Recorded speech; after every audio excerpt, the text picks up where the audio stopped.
L-inkjesta dwar ir-rapport e-grant ippubblikata b'mod sħiħ turi kif il-Maġistrat ordna lill-Kummissarju tal-Pulizija jiftaħ proċeduri kriminali kontra Marija Efimova fuq kalunja.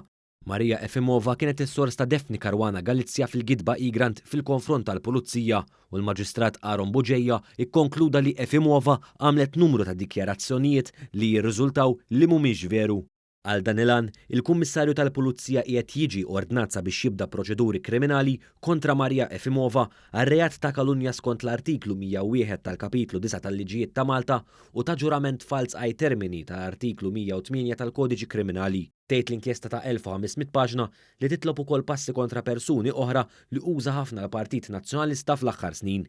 Tul is-snin, Marija Efimova sabet il-protezzjoni ta' uffiċjali għolja tal-Partit Nazzjonalista fosthom l-eks kap Simon Busuttil u l-Europarlamentari Nazzjonalista David Casa.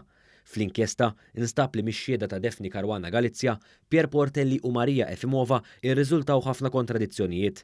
Fil-fatt, l-inkjesta tgħid hemm diversi punti li Marija Efimova u Daphne Caruana Galizia ma bdewx jaqblu fuqhom, kemm bejniethom kif ukoll separatament mal-kumplament tal-evidenza miġbura.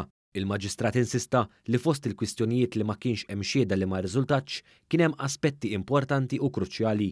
Irriżultaw jew inkompatibbli ma' xulxin jew kompletament meruti mill-provi miġbura għal il-Maġistrat li ta' lista twila ta' fejn ma qablux.